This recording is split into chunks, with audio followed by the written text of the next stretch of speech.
오늘은 민족의 대명절 설이라고 할 수가 있겠습니다. 여러분들 새해에 은혜 많이 받으시고요. 무엇보다도 하나님께서 여러분들에게 허락해 주신 분복을 그 어느 때보다도 많이 누리고 또 공유하는 그러한 귀한 한 해가 될 수 있기를 바랍니다. 어떤 성도님은 이 설날이 되면 이제 가족과 친지를 방문해서 또 그렇게 오늘 주일이니까요. 또 함께 예배를 드리고 계시는 분도 계시라고 믿습니다. 또 어떤 분은 좀 쓸쓸하게 혼자 또 썰을 보내시는 분도 있을 것입니다.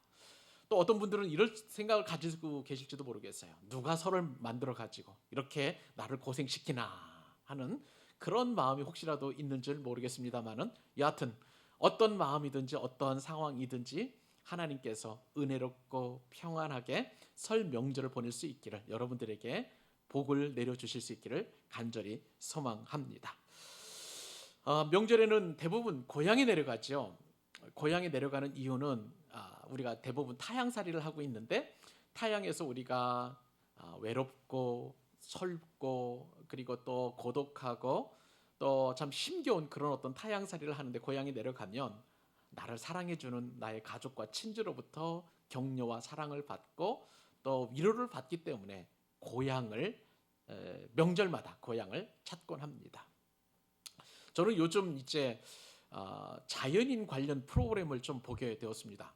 자연인 관련 프로그램을 보니까 대부분 어떤 일에서 은퇴하시거나 내지는 좀 이제 질병으로 인해서 몸과 마음이 많이 상한 분들이 자연으로 들어가서 이제 자연인 생활을 하고 있습니다. 자연인들 그 이야기를 들어보면 내가 도시 생활에서 참 많이 육체가 망가졌다. 질병이 들었다. 그리고 참 쉬고 싶었다라고 하면서 이게 고향으로 돌아가면 그 고향에서 안식도 얻고 또 건강도 회복하고 나름대로 좀 행복한 그런 삶을 살아가는 분들을 보게 됩니다. 고향으로 가는 이유는 다른 게 아니라 조금 이제 뭐라 그럴까요? 우리의 어떤 잊혀졌던 그런 어떤 편안함 그리고 안락함 그리고 포근함을 회복하려는 그런 과정이 아니겠는가라는 생각을 하곤 합니다. 고향은 그렇게 우리에게 참 중요한 의미가 있는 그런 상황이라고 할 수가 있겠습니다. 이 모든 것들이 좀 자신의 뿌리를 찾으려고 하는 그러한 상황이라고 할 수가 있겠습니다. 근데 여러분 성경에 보니까 성경에서는 고향이 아니라 본향이라는 그런 말을 쓰고 있습니다. 이 본향이라는 말은 본래의 고향이라는 그런 뜻 아니겠습니까? 그러니까 우리에게는 고향 대신에 하나님을 믿는 하나님의 백성들, 예수님의 제자들에게는 우리 본래의 본향이 있다는 것입니다. 우리의 본향은 이 땅이 아니라 저 천국, 하늘나라라고 성경에서 분명히 말씀하고 있죠. 그래서 저의 본향은 충청남도 부여군 석성면 현내리 신대 55번지가 아니라 저의 본향은 하늘나라다, 천국이다 라고 그렇게 저는 생각을 하고 또 그렇게 믿고 있습니다. 저만 그런 게 아니죠. 여러분의 본적도 본향도 다 나름대로 우리가 믿음으로 고백하기는 하늘나라이자 천국이라고 믿습니다. 우리는 저 천국 본향에 가기까지 이 땅에서 나그네 삶을 살아야 되고요. 그리고 주님께서 우리에게 허락하신 그 향년을 다 누리게 되면 저와 여러분은 이제 천국으로 가게 되어 있습니다. 그것은 우리의 마땅히 가야 할 본향이라고 할 수가 있겠습니다. 이처럼 명절에는 고향을 찾아가고 또 본향을 향해 나아가는데 명절하면 또 빼놓을 수 없는 게 족보이죠. 족보는 내가 어떤 뿌리를 가지고 있는지 가장 잘 명확하게 볼 수 있는 근본 뿌리라고 할 수가 있겠습니다. 그래서 명절 때가 되면 저도 예전에 기억이 나는 것이 이제 큰 집에 가서 이제 그때는 이제 제사를 드렸었는데 제사할 때 보면 이제 막 족보에 관련된 이야기들을 좀 이렇게 사촌형이나 또 큰아버지가 이렇게 얘기해 주시는 그런 기억이 있었습니다. 그러니까 내 뿌리는 뭐 안동 권 씨의 무슨 후손의 몇 대손이다 뭐 이렇게 이야기 들으면서 그런가 보다라고 그렇게 생각하곤 했었습니다. 근데 이 족보는요 유교의 전유물이라고 보통 우리가 흔히 생각하는데 그렇지 않아요. 그 유럽이라든지 또 서구 사회에서도 이 족보가 예로부터 이렇게 기록으로 많이 남아 있었다고 합니다. 서구 사회에서는 대신 족보라는 이름의 대신에 가게의 나무, 더 트리 오브 패밀리가 되겠죠. 가족의 어떤 그 트리, 그러니까 나무라고 하는 그런 이름으로 계속해서 기록이 남겨져서 서양 사람들도 이러한 족보에 대해서 많은 관심을 가지고 있었다는 것을 우리가 알게 됩니다. 근데 제가 이렇게 명절에 족보 이야기를 하는 이유가 있죠. 오늘 본문에 뭐가 등장하기 때문에 그렇습니까? 족보예요. 맞아요. 족보가 등장합니다. 구약에서는요, 족보가 등장하는 성경이 있어요. 특별히 창세기에 족보가 많이 등장하고 그 다음에 출애굽기에도 등장을 합니다. 민수기에도 등장을 하게 되고요. 룻기에도 짧지만 그렇게 또 족보가 등장하고요. 또 역대상에도 족보가 등장하고 있는 것을 보게 됩니다. 구약 성경에는 이렇게 5권이 등장하고 신약에서도 족보가 등장합니다. 예수님의 족보인데 마태복음과 누가복음에 족보가 등장하는 것을 보게 됩니다. 여러분, 우리가 이제 신앙생활을 하는데 굉장히 중요한 단어 하나를 여러분 기억해 주셨으면 좋겠어요. 이 족보라는 것을 성경 언어로 톨레돗이라고 합니다. 따라서 한번 해보실까요? 톨레돗. 예, 맞습니다. 톨레돗, 이것을 성경의 족보 혹은 계보라고 이렇게 이야기하고 있는데요. 자, 여러분 한번 저만 그런가요? 성경을 통독할 때 가장 지루한 부분, 연초에 우리가 창세기부터 읽어 나가기 시작하는데 한번 고비가 있죠. 꼭 이 족보가 등장하게 되면 한번 이 성경을 통독하는 데서 고비가 오게 됩니다. 왜요? 왜 성경에 나오는 족보를 읽을 때 우리가 고비가 등장합니까? 족보는 기본적으로 지루합니다. 내가 알지도 못하고 내가 또 잘 들어보지도 못했던 사람의 이름이 이 족보에 나열되다 보니까 굉장히 지루한 것을 알게 됩니다. 근데 여러분, 분명한 것은요, 성경 말씀 가운데 단 한 말씀도 우리에게 의미 없는 말씀이 없는 줄 믿으시기 바랍니다. 그 이야기는 뭡니까? 족보에게도 하나님의 뜻이 그 안에 들어있다는 것을 우리가 인식을 해야 된다는 거예요. 특별히 이 성경에 등장하는 이 톨레도 족보는요, 그 사람이 누구이고 그 사람의 직업은 무엇이고 누구의 자손이고 또 성격이 어떠하며 사람 됨됨이가 어떠한 것인가를 분명하게 알 수 있는 근거가 이 톨레돗에 들어가 있습니다. 왜냐하면 성경시대는요, 기본적으로 이 톨레돗을 중심으로 해서 가계가 형성되기 때문에 그래요. 성경에 보면 대부분 누구누구의 아들, 뭐 예를 들어서 시몬의 아들, 죄송합니다. 누구의 아들이죠? 베드로가? 요한의 아들 시몬. 네, 이런 식으로 이제 가문의 이름이 등장하고 있는 것을 보게 돼요.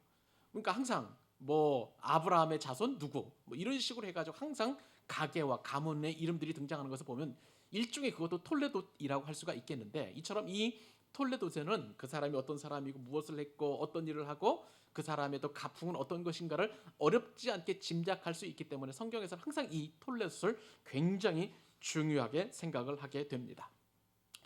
기본적으로 이 톨레돗이라고 하는 것은요, 예수 그리스도가 여자의 후손으로 이 땅에 오실 경건한 자손의 흐름이라고 보시면 되겠습니다. 역사적인 기록이 바로 이 톨레돗이라고 할 수가 있겠는데요. 그러다 보니까 여러분 마태복음 기억하시죠? 예수 그리스도의 계보는 아브라함과 다윗의 자손 예수 그리스도의 톨레돗이다. 그렇게 성경의 마태복음에 시작하고 있는 것을 보게 됩니다. 그런 면에서 이 톨레돗은 굉장히 중요해요. 오늘 특별히 저와 여러분이 읽었던 이 창세기 10장은 노아의 톨레돗입니다. 노아와 그 후손들이 어떻게 해서 이 땅의 열방 가운데 퍼져가고 있는지 그렇게 이제 나오고 있는데, 이 톨레돗을 이번 주와 다음 주에 걸쳐서 2주간에 우리가 살펴볼 텐데, 특별히 우리가 이제 조금 이따가 말씀을 드리겠습니다만은 톨레돗을 볼 때는 이건 예수 그리스도의 계보인데요. 예수 그리스도의 계보를 나타내는 그 역사적인 족보를 일컬어서 구속사라고 그렇게 이야기합니다. 이제 구원과 구속에 관련된 이야기를 좀 이따가 제가 좀 설명을 해드리겠습니다만은, 그런데 오늘은 특별히 제가 설교 본문을 열방의 톨레돗이라고 정했어요. 그 이야기는 뭐냐면은 열방의 족보라는 뜻입니다. 톨레돗은 기본적으로 여러분들에게 제가 말씀을 드리는 것은 예수 그리스도 계보라고 그랬어요. 그런데 오늘은 예수님에 관련된 내용이 아니라 노아의 세 아들 가운데 함과 야벳과 함의 톨레돗을 우리가 말씀을 이렇게 상고할 것입니다. 자, 왜 예수님과 상관이 없는 함의 후손과 그리고 야벳의 후손을 우리가 살펴보아야 할까요? 그것은요, 하나님의 은혜 때문에 그런 거예요. 하나님의 은혜는 마치 햇볕을 악인과 의인에게 공통적으로 베풀어 주시는 하나님의 그 은혜 때문에 그렇습니다. 그러니까 이 열방의 톨레도, 특별히 구속사의 톨레도시 아니라 할지라도 우리가 이 톨레도에 관심을 가지고 또 이 톨레도를 통해서 하나님께서 어떠한 은혜를 주실지 우리가 깊이 상고하면 여러분 오늘 말씀 들으신 효과가 있을 것입니다. 오늘 말씀에도 하나님의 귀한 은혜가 들어있다는 것, 제가 받은 은혜를 여러분에게 나눠드릴 거예요. 여러분 오늘 이 말씀을 잘 듣고 나를 향하신 놀라운 은총과 또 말씀의 복을 함께 누리는 귀한 시간 될 수 있기를 우리 주님의 이름으로 축복합니다. 자 그렇다면 여러분 본격적으로 우리가 이 톨레도를 살펴볼 텐데, 기본적으로 이 톨레도시라는 것은 우리가 살펴볼 교훈은 구속사 톨레도시라는 거예요. 오늘 본문에 보면은요, 이제 구속사를 이룬 아주 빛나는 톨레도시 이제 등장을 하게 되는데, 이 톨레도에 대한 개괄적인 말씀을 여러분에게 드리도록 하겠습니다. 자, 오늘 본문에 등장하는 이 톨레도 제일 첫 번째 1절에 보면 이 노아의 톨레도시 등장하는데요. 이 노아의 톨레도는 인류의 족보이자 계보라고 할 수가 있겠습니다. 홍수 이후에 하나님께서 노아에게 축복을 해주셨죠. 생육하고 번성하고 땅에 충만하라. 그렇게 노아에게 주셨던 이 축복, 이 말씀이 이제 톨레도를 통해서 이루어지게 되는데, 우리 1절 말씀 다시 한번 읽어보도록 하겠습니다. 자, 시작. 노아의 아들 셈과 함과 야벳의 족보는 이러하니라. 홍수 후에 그들이 아들들을 낳았으니. 여러분 창세기 이제 우리가 뭐라 그럴까요? 매주마다 매일매일 우리가 읽어야 될 성경 본문을 여러분들에게 주보를 통해서 알려드리는데, 우리는 창세기는 이미 읽었습니다. 그런데 창세기를 읽을 때 여러분 이 족보를 많이 보셨을 거예요. 그런데 이 창세기에는 족보가 몇 개 등장할까요? 놀랍게도 총 10개의 톨레도시 등장합니다. 여러분 기억하십니까? 창세기에 등장하는 제일 먼저 나오는 톨레도는 천지창조의 톨레도시예요. 천지창조의 족보가 기록되어 있습니다. 창세기 1장 1절로부터 4장 26절까지 천지의 창조는 대략 이러하니다라는, 그러나 하나님께서 천지창조의 족보를 말씀을 해주십니다. 그런 다음에 두 번째 톨레도는 아담의 톨레도시예요. 그러니까 창세기 5장 1절에 이렇게 시작하죠. 이것은 아담의 계보를 적은 책이니라. 여기서 이제 계보가 바로 톨레도, 족보 이야기를 말하는 거예요. 그래서 아담의 톨레도, 아담으로부터 시작해서 노아에 이르기까지 그렇게 아담의 톨레도시 등장하게 되고, 오늘 본문 창세기 10장 1절로 이제 창세기 10장 끝절까지 나오는 것이 바로 아담의 톨레도입니다. 그러니까 우리가 살펴보는 것은 이제 세 번째, 창세기에서 세 번째 톨레도이라고 할 수가 있겠습니다. 오늘 본문에 보니까 이제 노아의 세 아들이 있다는 것이죠. 첫째 아들은 누구예요? 셈이에요. 둘째 아들은 함이고 셋째 아들은 야벳입니다. 자, 이렇게 해서 노아로부터 시작되는 새로운 인류의 계보가 이제 등장을 하게 되는데, 그 전에 있는 사람들은 다 죽었잖아요. 왜요? 홍수로 말미암아서 노아의 동시대 사람들은 다 죽었고요. 이제 노아와 세 아들들과 그리고 며느리들만 남게 되었습니다. 노아 8식구만 남게 되어서 그 노아로부터 시작되는 그런 족보이니까 이것은 인류의 새로운 족보이자 저와 여러분이 노아의 후손이라는 것을 우리가 분명히 알게 되는 것입니다. 자, 오늘 본문에 보니까 그러면 구체적으로 살펴보니까 노아의 톨레도는 어떻게 구성되어 있느냐. 제일 먼저 야벳의 자손들이 기록되어 있습니다. 이 야벳을 통해서 나오는 그 자손들이 무려 14족속이 나오고요. 그 다음에 둘째 아들 함의 족속이 30족속이 나옵니다. 그리고 셈의 족속은 이제 26족속이 등장하게 되는데, 자 여러분 14 더하기 그리고 30 더하기 26을 하게 되면 총 몇 족속일까요? 70족속이에요. 70. 그러니까 오늘 본문에 보면은요, 노아의 세 아들들을 통해서 70족속이 마련되는 그 과정이 기록되어 있는 것이죠. 성경에서 특별히 7은요 신성한 수를 의미합니다. 7은 신령한 수, 신성한 수인데요, 이 7을 통해서 인간은 영원히 멸망받을 수밖에 없지만, 그러나 하나님께서 이 죄인된 인간을 구원하시겠다라는 하나님의 의지가 담겨져 있는 거예요. 그렇기 때문에 신령한 수 7이 들어갑니다. 그리고 10은요 풍성함의 뜻을 나타내는 거예요. 하나님의 사랑이 이 족속 안에 70족속 안에 있는 하나님의 풍성하신 사랑이 기록되어 있다는 의미에서 10이 들어가는 거예요. 그러니까 신령한 수 7, 그다음에 풍성한 수 10이 합쳐져서 70족속을 통해서 인류가 급격하게 확산되는 그 내용이 오늘 본문에 기록되어 있는 것입니다. 인류 역사를 볼 때에 이렇게 신령한 것과 그리고 하나님의 사랑의 풍성함을 통해서 생육하고 번성하고 땅이 충만한 은혜가 이제 기록되고 있는 것을 보게 됩니다. 근데 여러분, 이 노아의 톨레도스는요, 나중에 아브라함의 톨레도스로 연결이 됩니다. 여러분 저 잘 아시죠? 아브라함, 이삭 그리고 야곱을 통해서 12아들들이 이제 태어나게 되었는데 그 12아들이 애굽으로 내려갈 때 숫자가 몇 명인지 아세요, 여러분? 70명이에요. 그러니까 아담의 톨레도시 아브라함의 톨레도스로 연결되어 있는 거고요. 그러니까 결국은 노아는 하나님의 은혜의 열방의 조상이 된다는 것을 알 수 있어요. 70을 통해서 완벽하게 이제 뭐라 그럴까요? 이 땅 가운데 인류가 확산되어 가는 것을 우리가 알기 때문에 노아는 열방의 조상이 되는 것이고요. 아브라함은 열국의 아비가 되는 것입니다. 아브라함의 믿음의 조상, 이 아브라함을 통해서 70명을 통해서 믿음의 자손들이 계속 확장되어 가니까 열국의 아버지가 되는 거예요. 그래서 아브라함과 노아는 이처럼 열방과 열국을 대표하는 축복하는 그러한 조상이라고 할 수가 있게 되는 것이죠. 자, 이렇게 해서 이제 톨레도시 구성이 되게 됐는데, 그런데 이 노아의 톨레도스의 독특한 특징 가운데 하나가 구속사적인 톨레돗이라는 거예요. 여러분, 구원이라는 말은 여러분 잘 알고 계시죠? 그죠? 그리고 구속이라는 말도 때때로 들어보셨을 거라고 저는 생각합니다. 구원과 구속이 있는데 공통점도 있고 다른 점이 있어요. 구원도 무언가로부터 건져내다는 뜻을 가지고 있고요. 구속도 무언가로부터 건져내다라는 그런 의미를 가지고 있어요.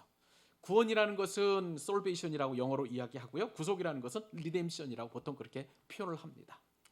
무언가로부터 건져낸다는 동일한 의미가 있지만 또한 차이점도 있는 것을 보게 됩니다. 구원은 인류의 모든 죄에서 건져내는 것을 구원이라고 하는 거예요. 그리고 구속이라는 것은 그 구원을 이룰 특별한 존재가 있다는 거예요. 예수 그리스도께서 십자가 사건을 통해서 그분을 믿는 사람들에게는 구원이 온전하게 전해지는 것, 구원이 온전하게 이루어지는 것, 이것을 일컬어서 구속사다. 그러니까 구속은요, 예수 그리스도 외에 다른 어떤 존재가 할 수 없는 거예요. 그러니까 구원과 구속은 비슷하면서도 좀 다른 그런 의미가 가지고 있는데, 특별히 이 구속의 역사, The History of Redemption이라고 하는데, 이 구속사라는 것은 예수 그리스도를 통해서 이 땅에 어떻게 인류들이 구원받을 수 있는 것인가에 대한 구체적인 계보, 그 톨레돗이 바로 구속사라고 할 수가 있겠는데요. 노아의 톨레돗은 바로 이 구속사의 계보라고 할 수가 있겠습니다. 말씀을 드린 대로 우리가 이제 노아는 이제 셈을 통해서 이제 그 구속사가 이루어지게 되는데, 이 구속사의 톨레돗은 우리가 다음 주에 살펴보게 될 것이고요. 오늘은 열방의 톨레돗이에요. 전체적인 톨레돗을 우리가 살펴보면서 우리가 은혜를 받게 됩니다. 자, 여러분 다시 한번 정리해 볼까요? 우리가 이 톨레돗을 읽다 보면 참 지루할 때가 많아요. 그렇죠? 그리고 족보를 읽게 되면 너무 길어요. 그리고 또 무엇보다도 이름이 굉장히 낯설고 어려워서 그냥 대충 넘어갈 때도 많이 있습니다. 어떤 분들은 그냥 건너뛰고 다른 내용으로 이렇게 읽어가는 분들도 적지 않을 것입니다. 자, 저도요, 설교자로서 이 성경 본문, 이 톨레도를 대할 때마다 굉장히 고민스러워요. 왜냐하면 이름이 자꾸 틀리니까 그래요. 제가 이 묵상하면서 이 톨레도를 여러 번 읽었는데도 오늘은 같이 여러분과 읽을 때에 좀 틀리지 않았으면 좋겠다는 마음을 가지고 읽었는데, 읽다 보니까 막 이름이 자꾸 헷갈리고, 또 그 다음에 눈도 잘 안 보이니까 또 이렇게 뭐라 그럴까요?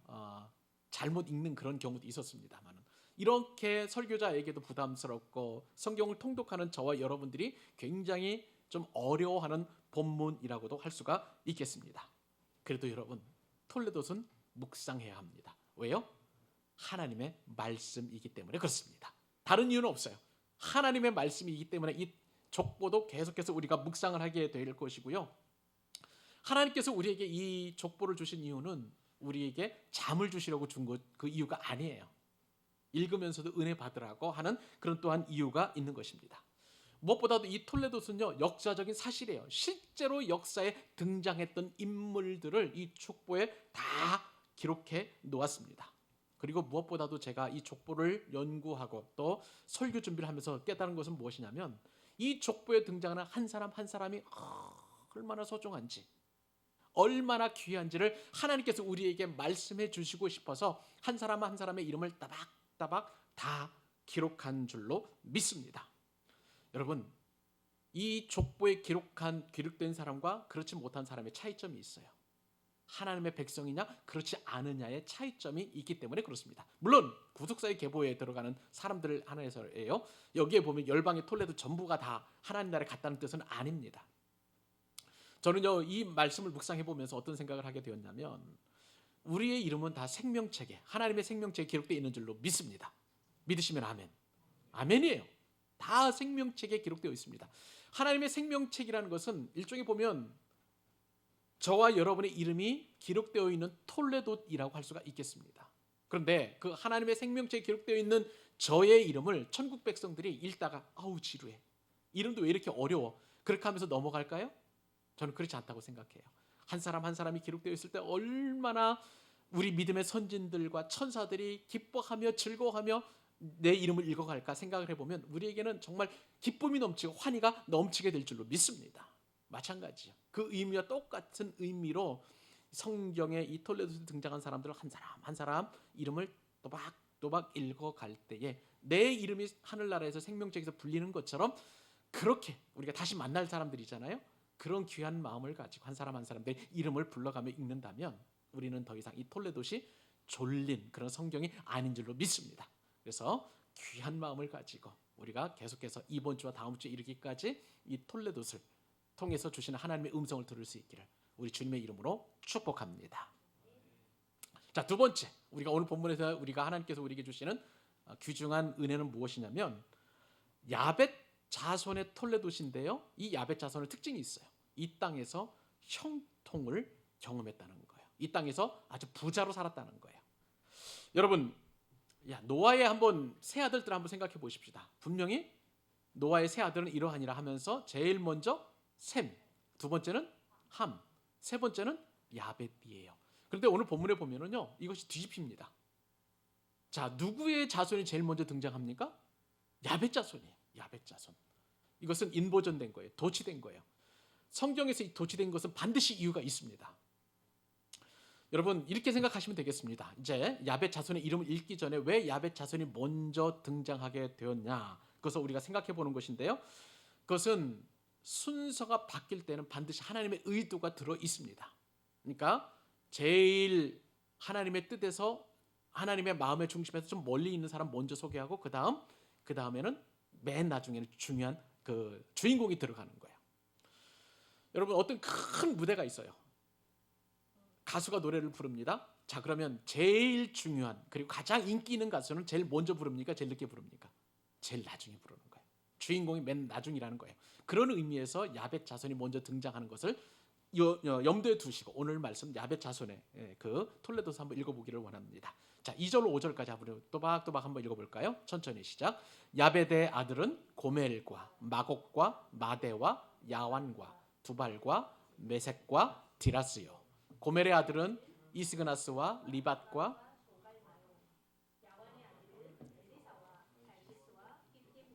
도다님이라. 이들로부터 여러 나라 백성으로 나뉘어서 각기 언어와 종족과 나라대로 바닷가의 땅에 머물렀더라.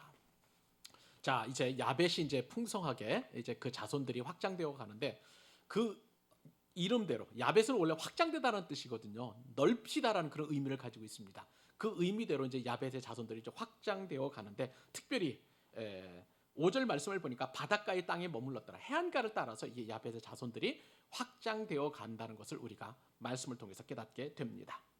자, 이 야벳이라는 뜻대로 야벳에게는 7 아들이 있습니다. 첫째는 고멜이고, 둘째 아들은 마곡이고, 마대, 야완, 두발, 메색, 디라스, 이렇게 후손이 퍼지게 되었는데 유럽으로 퍼지게 되었고 소아시아로 퍼지게 되었습니다.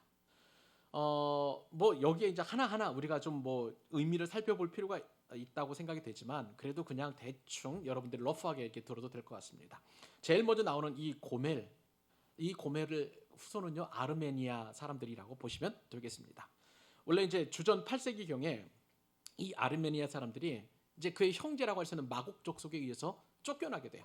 그러니까 카프카스라는 그 높은 산맥을 넘어 가지고 이제 살게 되었는데 그래서 정착한 땅이 소아시아의 갑바도기아입니다. 그리고 갈라디아 땅이에요. 거기서 이제 루디아 왕국 그때 당시 창궐했는데 루디아 왕국을 물리치고 그리고 이 고멜의 후손 아르메니아 사람들이 그 땅을 차지하게 됩니다. 그리고 이 사람들은요 프랑스 해변을 따라서 스페인까지 이렇게 진출하게 되었고, 그러니까 유럽에 굉장히 그 광범위하게 프랑크족이죠 이렇게 확장되어 가는 것을 보게 됩니다. 그리고 심지어는 영국의 웨일즈 지방까지도 이렇게 넘어가는 그런 확장된 그런 어떤 이 고멜 자손이라고 할 수가 있겠습니다. 특별히 이 아르메니아는 기독교 선교사로 굉장히 중요한 나라인데요. 예수님의 12사도 가운데 유다 다데오인가요? 예. 유다 다데오가 순교한 나라가 바로 이 고멜 족속의 후손 아르메니아라고 보시면 되겠습니다. 자, 그다음에 마곡 족속이 있죠. 마곡 족속은 아까 말씀을 드린 대로 이 카프카스 산맥 쪽에 사는 스키티안이라고 하는 역사적인 그런 종족이라고 할 수가 있겠습니다. 이런 사람들이 되는데 특별히 이 마곡 족속은 어디에 등장하면 에스겔서에 등장하고 있습니다. 에스겔서에서 에스겔이 이 마곡 족속에 저주를 하는데 이렇게 합니다. 인자야 너는 마곡 땅에 있는 로스와 메섹과 두발 왕 고게게로 얼굴을 향하고 그에게 예언하여 하면서 이제 멸망을 예언하는 것을 보게 됩니다. 에스겔 선지자는 이 마곡 족속의 왕이 고기죠. 7 연합군을 가지고 형성해서 이제 이스라엘을 공격하게 되는데 그 마곡 족속의 왕이 멸망할 것을 예언하고 있는 것을 보게 됩니다. 그다음에 보면은 이제 야곱의 넷째 아들이 마대인데요. 이 마대는 아시리아 동쪽과 그리고 카스피안 서남쪽에 있는 메대족 사람들이라고 이렇게 역사적으로 알려져 있습니다. 야와는 헬라족이에요. 야와는 헬라족이고 그리고 두발과 메섹은 본도와 아르메니아 중심으로 하는 이스라엘 북방의 군사 조직으로 그렇게 등장하게 됩니다. 디라스족은 나중에 역사적으로 보면 필라기스족이라고 이렇게 등장하게 되는데 저도 여기에서는 잘 이제 모르겠어요. 여하튼 그러한 족속으로 해서 이게 유럽 소아시아 쪽으로 쫙 퍼져서 그렇게 이제 생활을 하게 되었습니다. 근데 이 야곱족 죄송합니다. 야벳이죠. 야벳 족속의 특징은 아까 말씀을 드린 대로 해안가에 정착하는 거예요. 그러다 보니까 이 해안가에서 항구를 만들고 해안 도시를 만들고 다른 나라들과 무역을 해요. 그러다 보니까 자연스럽게 야벳 족속의 자손들, 야벳 족속의 이 톨레도에 포함된 후손들은 돈을 많이 쌓아놓습니다. 부유하죠. 풍족하죠. 잘 먹고 잘 살고 하는 그러한 족속이 바로 이 야벳 후손이라고 할 수가 있겠습니다. 야벳 후손 가운데 하나가 대표적으로 여러분 성경에 등장하는 페르시아 왕 고레스라고 할 수가 있겠습니다. 이스라엘 백성들이 이제 포로로 바벨론을 끌려가잖아요. 그때에 이스라엘 민족에게 고토의 땅으로 돌아가는 포고령을 내린 왕이 바로 이 바사 페르시아 왕인 고레스인데 어떻게 보면 참 멋진 왕이라고 할 수가 있겠습니다. 그러나 이 고레스의 아쉬움은 뭐냐면 정작 하나님을 믿지 않아요. 야벳 족속은 이처럼 부유하고 능력도 많고 넉넉하지만 단 하나의 특징은 하나님을 영접하지 않고 하나님을 예배하지 않는다는 데 있는 것입니다. 이 야벳 족속을 묵상할 때 우리에게 한 가지 점검해 볼 필요가 있는 것이 우리는 야벳 족속과 같은 습성이 없는지 늘 살펴보아야 되는 거예요. 돈이 많으니까 모든 것을 다 돈으로 해결하려고 하는 것이 바로 야벳 족속의 습성이라고 할 수가 있겠습니다. 심지어는 주의를 한다면서도 몸으로 헌신하는 대신에 돈으로 때우려고 하고요. 또 시간 내어서 봉사하는 대신에 사람을 사서 이렇게 한다고 한다면 우리에게 있는 야벳 족속, 야벳 후손, 야벳 톨레도의 습성이라고 할 수가 있겠습니다. 영적으로도 관심이 없어요. 그러니까 말씀을 읽는 것에도 설교를 듣는 것에도 예배해도 영과 진심으로 진력해서 우리가 예배하지 않고 그냥 종교적인 모습으로 하나님을 예배한다면 우리는 어디까지나 이러한 야벳 톨레도의 후손과도 같은 그런 모습이 있음을 여러분 깨달아야 하는 것입니다. 여러분의 예배는 어떻습니까? 여러분의 신앙생활은 어떻습니까? 하나님을 진심으로 예배하고 하나님을 경외하고 하나님은 아니면 안 된다는 절박한 마음이 여러분들에게 있는지 한번 살펴볼 수 있기를 바랍니다. 우리는 돈 많고 걱정 없는 야벳 톨레도 대신에 우리에게는 오히려 환난당하고 빚지고 원통한 사람이 되어야 될 줄로 믿습니다. 오직 하나님 아니면 안 된다는 절대 믿음이 그 안에 들어갈 수 있기 때문에 그래요. 사랑하는 여러분, 우리 이 시간 올해 결심하십시다. 야벳 족속과도 같이 풍요로움, 부유함, 이것을 내려놓고 오히려 가난하고 원통하고 빚져 있고 그리고 하나님 아니면 절대 안 된다는 가난한 심령을 가질 수 있기를 주님의 이름으로 축복합니다. 자, 우리가 오늘 본문에서도 우리가 살펴볼 마지막 한 가지 더 교훈입니다. 이번에는 함의 톨레도시인데요. 함의 특징은 뭐냐면요, 싸움꾼이에요. 싸움꾼 함 자손의 톨레도스를 우리가 살펴보도록 하겠습니다. 함은 기본적으로 뜻이 뜨겁다라는 거예요. 그러니까 여러분, 열정적이고 격정적이라고 할 수가 있겠습니다. 성경에서 함의 자손들은요, 이 열정을 가지고 좋은 일에 쓰는 것이 아니라 끊임없이 이스라엘과 대적하고 싸우는 일에 열심을 다하고 열정을 다하는 모습을 보게 됩니다. 자, 그 함의 톨레도스를 제가 읽어드리도록 하죠. 6절로 우선 14절까지 읽습니다. 함의 아들은 구스와 미스라임과 붓과 가나안이요. 구스의 아들은 스바와 하윌라와 삽다와 라마와 삽드가요. 라마의 아들은 스바와 드단이며 구스가 또 니무롯을 낳았으니 그는 세상의 첫 용사라. 그가 여호와 앞에서 용감한 사냥꾼이 되었으므로 속담에 이르기를 아문은 여호와 앞에 니무롯같이 용감한 사냥꾼이로다 하더라. 그의 나라는 신할 땅의 바벨과 에렉과 악갓과 갈라에서 시작되었으며 그가 그 땅에서 아수르로 나아가 니느웨와 르호보달과 길라와 및 니느웨와 갈라 사이에 레센을 건설하였으니 이는 큰 성읍이라. 미스라임은 루딤과 아나밈과 그리고 르하빔과 납두함과 바두르심과 가슬로함과 갑도림을 낳았더라. 가슬로임에게서 블레셋이 나왔더라. 여러분, 노아의 세 아들 가운데 아버지의 수치를 드러낸 사람 누구예요? 함이에요. 오늘 이 함의 자손들이 지금 이렇게 30족속이나 될 정도로 많이 번성하고 있는 것을 보게 됩니다. 자녀는요, 기본적으로 부모의 수치를 덮어주어야 하는 것입니다. 기본적으로 이 부모의 수치를 드러나게 되면 절대 복을 받지 못하고 저주를 받게 돼요. 우리가 함을 통해서 지난 시간 우리가 살펴보았죠. 근데 여러분, 저주를 받는데 참 하나님이 희한합니다. 저주를 내리시는데 생육하고 번성하고 땅에 충만한 것은 다른 족속들보다도 다른 아들들보다도 이 함의 족속의 자손들이 풍성하게 그렇게 퍼져가고 번져가는 것을 보게 됩니다. 근데 여러분, 이것이 생육하고 번성하고 땅에 충만한 것이 완전한 복이냐? 그것은 한번 우리가 이 함의 후손들을 생각해 보면서 우리가 생각해 볼 필요가 있습니다. 왜냐하면요, 함의 자손들은 별명이 싸움닭이에요. 가는 곳마다 싸우고 가는 곳마다 전쟁하고 가는 곳마다 다툼을 일으키니까 이 땅에서 절대 평화를 누리지 못하는 그러한 특성을 가지고 있는 것을 보게 됩니다. 그러므로 우리가 이 함의 톨레도스를 우리가 살펴보면서 우리가 적용해야 될 것은 나에게는 혹시 싸움닭 기질이 없는지, 내가 가는 곳마다 과연 화평을 만드는 사람인지 아니면 싸움을 일으키는 사람인지 분명하게 우리가 한번 생각해보고 적용을 해보아야 되는 것입니다. 자, 그러면 어떻게 해서 싸움닭이 되는지 한번 보실까요? 함에 네 아들이 있었습니다. 첫째는 구스요, 두 번째 아들은 미스라임이고 붓이고 가나안인 것을 보게 됩니다. 자, 7절 이하에 보니까 구스의 자녀가 나오죠. 그리고 13절 이하에 보면은 미스라임의 자녀가 나오고 19절 하반절에는 가나안의 후손들이 소개되어 있습니다. 자, 함의 자녀들은 특징이 있는데 특별히 함의 첫 아들이 바로 구스죠. 구스의 자녀가 스바, 하윌라, 삽다, 라마, 삽드가 니무롯이라고 그렇게 이야기하고 있습니다. 이 함의 자손들은 싸움닭인데 그 가운데 이 구스의 아들 가운데 성경은 이 함의 자손을 쭉 나열하다 말고 니무롯이라는 인물을 부각해서 이렇게 부가 설명하고 있는 것을 보게 됩니다. 니무롯이 어떤 사람이냐면 세상의 첫 용사, 그리고 여호와 앞에서 어떤 사람이었어요? 이 사람은 사냥꾼이었어요. 용감한 사냥꾼이었다는 거예요.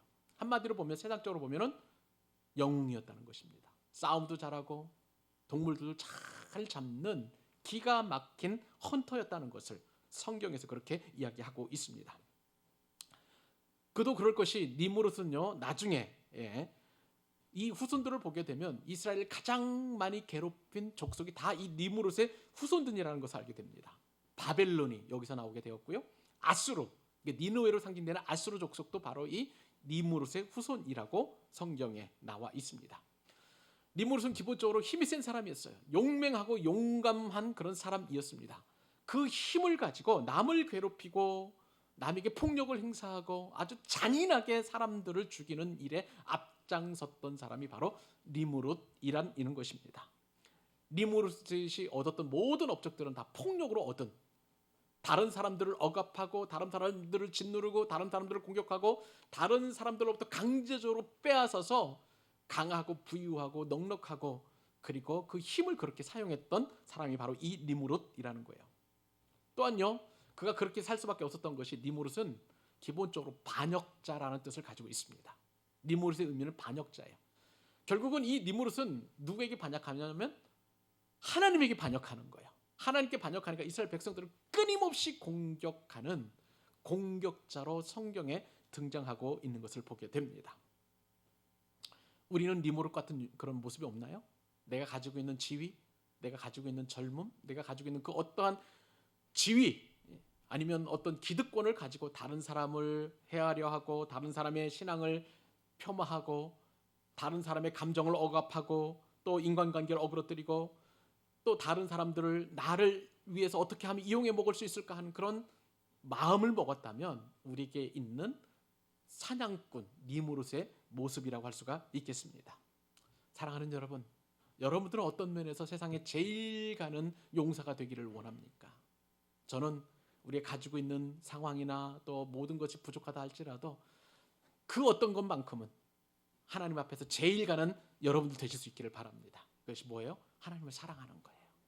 그것이 뭐예요? 복음을 전하는 거예요. 그것이 뭐예요? 세상에서 빛과 소금의 역할을 감당하는 거예요. 하나님을 예배하는 거예요. 이런 면에서 다른 사람에게 두 번째라고 하면 서러워할 정도로의 그런 영적인 그런 선한 욕심으로 충만한 여러분 되실 수 있기를 주님의 이름으로 축복합니다. 또 함의 둘째 아들이 나오죠. 함의 둘째 아들은 미스라임입니다. 이 미스라임에게서 블레셋이 나오고 있는 것을 보게 됩니다. 미스라임의 아들 가운데 하나가 이제 가슬루힘이죠.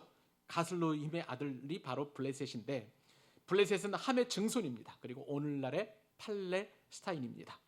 제가 이 블레셋 족속을 눈여겨보는 것이 이스라엘 가장 어려울 때 이스라엘 가장 공격했던 족속이 바로 이 블레셋 족속이에요.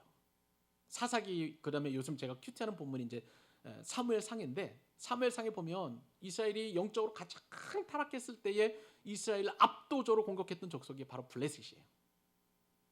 삼손 시대도 그렇고요. 또 그다음에 사울과 그리고 다윗 시대에도 블레셋은 끊임없이 이스라엘을 공격합니다. 다른 사람, 특별히 하나님의 백성이 가장 어려울 때 공격하는 이 블레셋 족속은 하나님께서 심판하십니다. 심판하시는 것을 보게 돼요. 이러한 모습이 바로 이 이제 블레셋 족속의 모습이라고 할 수가 있겠습니다. 우리는 성도가 어려우면은요, 같이 마음을 해서 기도하고 한 마음을 품어서 그를 위해서 중보하고 그가 온전히 설 수 있도록 도와줘야 합니다. 그것이 바로 반 블레셋으로 부름받은 저와 여러분의 사명인 줄로 믿습니다. 그런 은혜가 여러분께 있기를 주님의 이름으로 축복합니다. 그리고 마지막으로 이제 가나안 족속을 살펴보게 될 텐데요. 함의 톨레도스는 마지막으로 5절에 걸쳐서 이 함의 넷째 아들 가나안을 소개하고 있는 것을 보게 됩니다. 자, 가나안 족속 어떻게 생성됐는지 15절로 20절 다시 한번 우리 같이 읽어보십시다. 자, 시작. 가나안은 장자 시돈과 헷을 낳고 여부스 족속과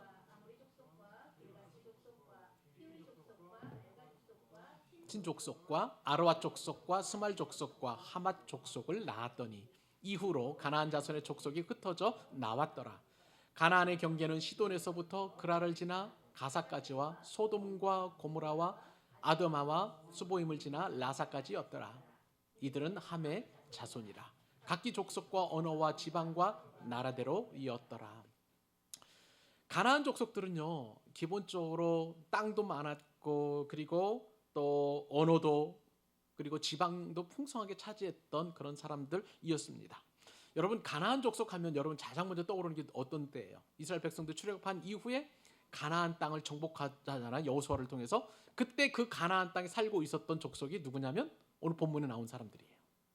가나안의 7족속이 이제 원주민처럼 그렇게 팔레스타인 땅을 지배하면서 살아가고 있었던 것입니다. 근데 여러분 가나안 족속은 어떻게 됩니까? 여호수아의 정복 전쟁을 통해서 이제 축출되잖아요. 그러니까 결국은 이 가나안 족속은 이제 멸망당할 그런 민족의 예표로 등장하고 있는 것을 보게 됩니다. 하나님의 백성들로부터 멸망당할 그런 족속의 예표라고 할 수가 있겠습니다. 그런데요, 이 가나안 족속은 기본적으로 강한 사람들이에요. 왜냐하면 이 가나안의 후손들은 어떤 사람들이냐면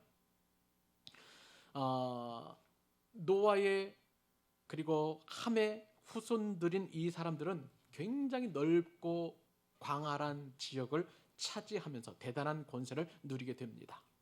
말씀을 드린 대로 이 가나안 족속을 포함해서 이 함의 자손들은 세계 문명의 4대 발상지 가운데 2개, 그러니까 나일강의 그 이집트 문명과 그리고 유프라테스의 그 문명을 일으켰던 사람들이 바로 이 함의 후손들이었다는 것을 보게 돼요.